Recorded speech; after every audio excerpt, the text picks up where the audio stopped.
4-летняя Сара проснулась и увидела, что мама еще спит. Ее мама всегда вставала раньше нее, поэтому для нее это было очень странно. Девочка сделала все, чтобы разбудить мать, но безрезультатно.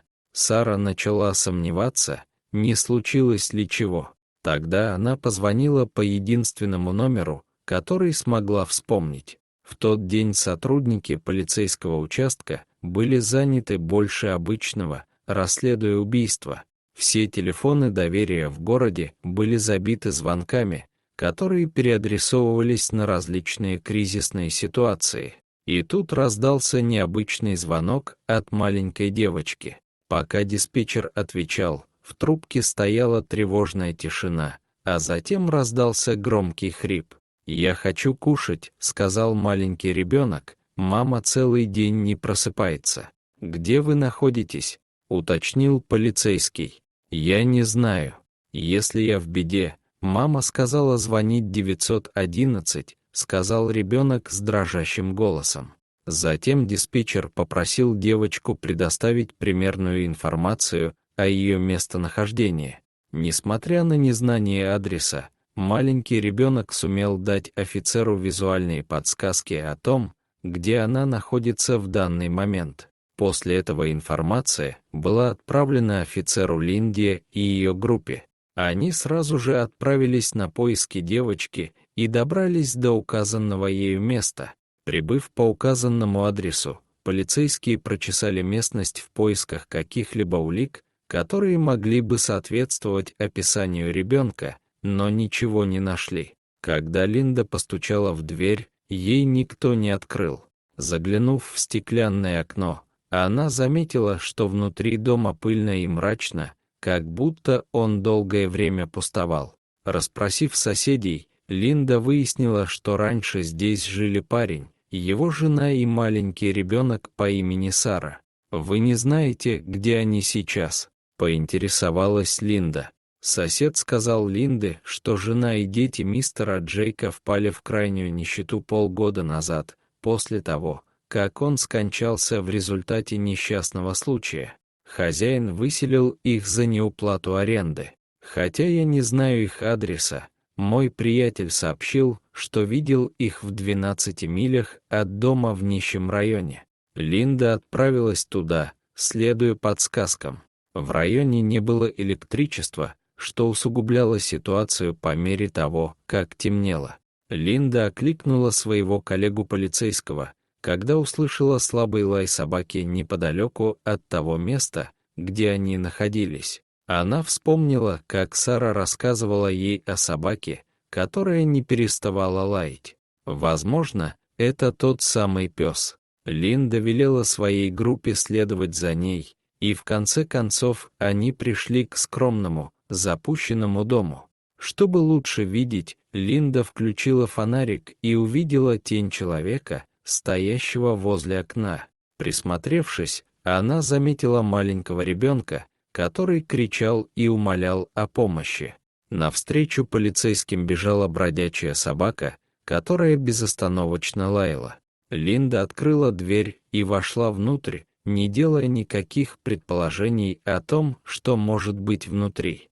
«Все хорошо, не плачь», — утешала Линда Сару, когда та прибежала к ней вся в слезах. Девочка выглядела очень голодной. «Мама не просыпается», — повторяла она снова и снова. Посадив Сару в машину, Линда сказала накормить ребенка, а сама вернулась в дом, чтобы выяснить, где находится мать Сары. Она осмотрела весь дом в поисках женщины, но не смогла ее обнаружить. Линда продолжила поиски и обнаружила вход в подвал. Там лежала мать Сары в состоянии комы. Когда Линда попыталась привести женщину в чувство, ей показалось, что ее тело холодное. Через некоторое время приехала машина скорой помощи и забрала тело женщины для вскрытия. Поскольку Сара считала, что ее мать спит, Линда не знала, как сообщить девочке эту новость. «Куда они везут мою маму?» — спросила Сара, бросившись вслед за машиной скорой помощи. Пытаясь утешить девочку, Линда крепко обняла ее. С мамой все будет в порядке, милая. Будь хорошей девочкой и прислушивайся к моим советам», — сказала Линда. «Нет, я лучше навещу свою маму». Сара всхлипнула и прижала к себе крошечное плюшевое животное. Вскоре после этого социальная служба сообщила Линде, что девочка будет передана в приемную семью. Полицейскому почему-то не нравилась эта идея, и ее беспокоила мысль о том, как это отразится на маленькой Саре, когда она узнает о смерти матери. «Нет, я отвезу ребенка к себе домой. Ей нужно поесть, привести себя в порядок и отдохнуть, а завтра я отвезу ее в приют», — сказала Линда. Когда муж Линды Джейкоб открыл дверь и увидел на руках жены спящую Сару, он был потрясен. Позже Линда рассказала мужу всю историю. «Девочка знает о смерти матери», — поинтересовался Джейкоб. «Нет, я не знаю, как ей сообщить, но она верит, что в больнице ее мать чувствует себя хорошо. Когда она узнает правду, ее сердце разобьется вдребезги», — сказала Линда. «Но как долго мы будем держать ее у себя?» — спросил Джейкоб. Вечером, после того, как Сара легла спать, Линде пришла в голову странная мысль.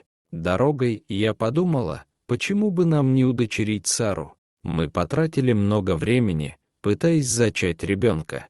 Но что-то не так с моим телом, мне неизвестно. Я не могу забеременеть, несмотря на то, что анализы не выявили никаких проблем», — сказала Линда.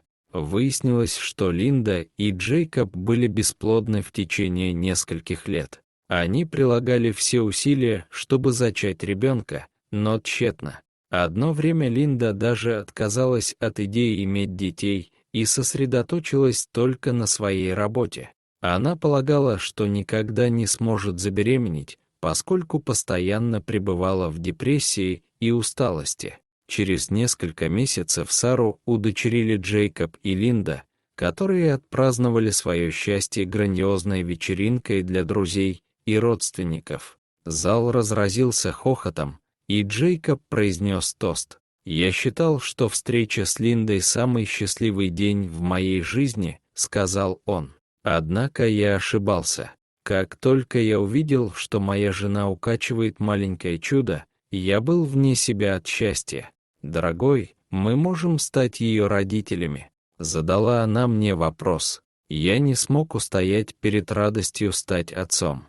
Счастливая маленькая семья из 3 человек. «Нет, милый, подожди, не 3. Резко оборвала Линда удивленного Джейкоба. «Мы станем счастливой маленькой семьей из 4 человек», — сказала она, передавая ему конверт с положительным результатом теста.